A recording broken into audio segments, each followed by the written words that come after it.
Hi everyone! Magandang oras sa inyong lahat. At ito po, nagbili po ako ng bagong seeds na idagdag po namin dito sa aming garden. Kung nakikita po niyo, bumili po ako ng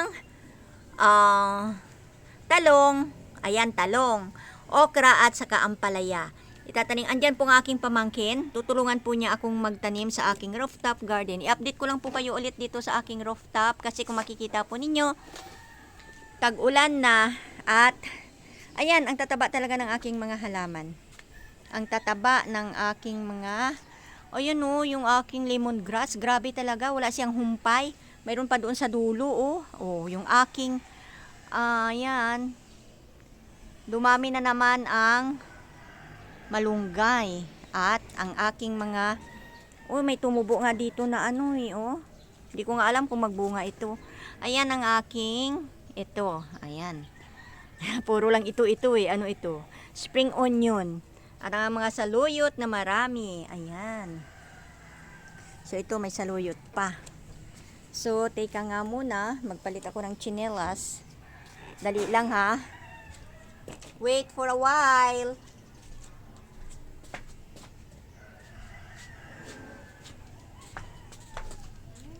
So ayan. Ayan. At ito ang aking alugbate. Dumami. Magtatanim po kami dito dito natin itanim yung yung kalabasa. Pwede nang idiretso, mabubuhay yan. Ay, wala nga pala lang kalabasa pa. Nangarap ng kalabasa, hindi pala ako nakabili. Yan. Ang nabili ko lang pala ay sitaw, okra at, ay hindi pala, talong, okra at, okra at yun? Talong at yung isa? Ampalaya. Ayan yung mga, ay naku, grabe. Ang dami na namin talagang aanihin. Ang dami na naman talaga naming gulay. Grabe na talaga. Ako kadami-dami ng gulay namin. Hindi na namin talaga maubos ng gulay yan. Yabang diba? Yan talaga pag may tinatanim, may aanihin. Ayan, ang dami. Kasi, hindi namin nauubos na igugulay, lalo na ngayong tag-ulan. Andito yung isa kong lemongrass at saka ang isa ko pang malunggay. Ayan. Tsaka ang aking mga oregano. Ang oregano ko tumaba na. Ayan, maraming talbos. At ang aking kalamansi ko maraming bunga. Ayan, natuwa na naman ako ngayon dahil tag-ulan. Parang mga halaman din na natutuwa dahil nabasa sila. At ang aking mga halaman ay matataba at nagbubunga talaga sila. Ayan, ang dami nilang bunga. Ayan. Kahit na hindi pa nagtag-ulan noon, marami na talaga siyang bunga. Hindi siya tumitigil kaya magbunga itong aking kalamansi. Matagal na itong kalamansi ko Tumaas na nga siya ang puno niya, tingnan mo, matanda na. Siguro 5 years na itong kalamansi kong ito Tamo, hindi pala siya natigil sa pagbunga kapag matanda na. Lalo siyang dumadami ang bunga. Ayan, matutong magtanim. Nakakatuwa. Andito yung aking pamangkin. Tutulungan po niya akong mag-ayos ng aking garden ulit ngayon. Dahil siyempre minsan, medyo busy ang lola ninyo. Hindi nakakapag-garden. Kaya ngayon, aayusin namin ang aming garden. Dito net sa kabila Ito, anong itatanim natin doon Doon. Di okra mo. Yan, dyan na lang yung okra. Sa kabila dyan. Kasi maraming marami pa na namang lugar. At ang aking, dito sa gitna, ang itatanim lang namin talaga dito sa gitna ay ang talbos ng kamuti at ang kangkong. Dito lang talaga sa gitna. So doon sa mga tabi-tabi, sa mga susunod na araw, may subaybayan po kayo dito sa aking garden na bagong tubo. Siyempre kasi tutubo na ang aking itatanim na mga nabiling buto, Ito, yung aking ampalaya, yung aking okra, at ang aking talong. So, bantayan po ninyo yan subaybayan po ninyo. Dahil magkaroon tayo ng maraming halaman. Dito na naman sa aking rooftop garden. Mabubuhay na naman ang ating rooftop. Matagal-tagal din pong hindi ako nakapag-update sa inyo tungkol sa aking garden. Dahil medyo na busy at summer din naman kasing. Ngayon kasi medyo madali lang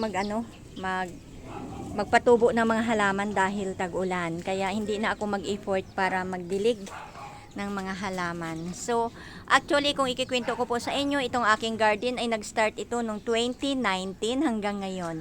At noon pa man may mga nagtatanong sa akin kung hindi daw naglilik itong aming garden, itong aming rooftop kasi matagal na. Marami kasing nagtatanong kung naglilik. Hindi po naglilik itong aming rooftop sa awa ng Diyos. Dahil po ang ginawa ng karpintero dito ay 1, 2, 3. So kayo na lang po ang mag-isip kung ano yung 1, 2, 3. Tanong nyo na lang sa mga karpintero kung ano yung halo na 1, 2, 3 na yan.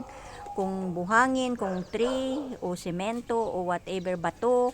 So alamin nyo na lang po. Basta 1, 2, 3 daw. Kaya sa awa ng Diyos, hindi po siya tumatagos from 2019 hanggang sa kasalukuyan. Tag-ulan nga ngayon, di ba? Pero wala siyang, hindi siya tumagos. Ayan ang aking garden. Matutuwa kayo pag sinubaybayan po ninyo. Yan aking pamangkin, yan siya ang mag-aayos dyan. At magtatanim ng aking mga halaman para sa susunod may aanihin na naman tayo. Bibili po ako ng foliar para promote ko na yon. Para magbunga ang aking mga talong. Pero kahit na wala siyang abono, sa totoo lang, itong aking mga halaman dito, organic po yan. Wala po akong nilagay na mga abo-abono dyan. Kasi ang ginagawa lang namin ay ang mga baso-basura lang ho namin na mga balat ng gulay at ng mga balat ng prutas, mga gulay na Hindi yan, ayan o. Lalagyan po namin ulit yan dyan ng mga baso-basura, ng mga para hindi ako naglalagay ng mga basura, ng mga kanin, ng mga tira-tira na pagkain kasi nilalangaw. Pero tingnan mo naman ang taba ng aking mga halaman nang dahil lang dyan sa sa totoo lang hindi na ako talaga bumibili ng talbos ng kamuti at saka talbos ng kangkong dahil tumubo na yung labog. Ayan tinanim kong labog Ayan, labog. Sinong nakarelate, Abi? Sinong nakarelate ng labog, ha? Mga Ilongga lang ang mayroon niyan. Kaya mag-comment lang po dyan sa baba kung sinong nakakakilala ng labog. Dahil masarap po yan siya, nilalagyan siya ng linutik. Tawag namin sa amin linutik. Lalagyan siya ng sardinas at kung anong gusto po ninyo. Okay? Ayan. So, ganyan ang ginagawa namin, Ayan. Lalagyan yan dyan ng mga baso-basura ng mga balat ng gulay, balat ng prutas. Yan ang bitamina ng aking gulay. Kaya organic yan. Wala akong nilagay ng mga abono dyan. Kaya ganyan naman sila kataba. Nakakatuwa, diba? Yung malunggay, walang kamatayang malunggay. Mayroon pa akong isa doon, Yes, ayan, magtatanim na. Kami muna, itanim muna siya. Ay, anong tawag? Ipoponla. Punla muna siya para pagka tumubo siya, saka siya itanim. Ayan, punla. Ipunla muna. Yan, ipupunla muna siya para wag mo kayang ubusin. Ay, sige, ubusin mo na. Kasi mamaya kainin pa na. Nagsalita. Kasi ang healthy na tumubo, yun ang itatanim natin. Healthy. Kasi hindi naman kasi lahat. Pero, dati hindi ko na yan ginaganyan. Dinidiretso ko na siya ng tanim ng ganun Ayun. Pero nabubuhay din naman sila. Ayan. Ayan. Ang ganda ng panahon ngayon. Di ko alam. Baka uulan na naman mamayang hapon. So, exciting talaga itong aking garden dito sa aking rooftop garden. Happy lang. Basta may gulay. Gulay is life. Ayan. So, hanggang sa susunod, in-update ko lang po kayo sa ngayon. Sundan lang po ninyo ang mga susunod na mangyayari dito sa aking rooftop garden. Maraming salamat! Bye-bye!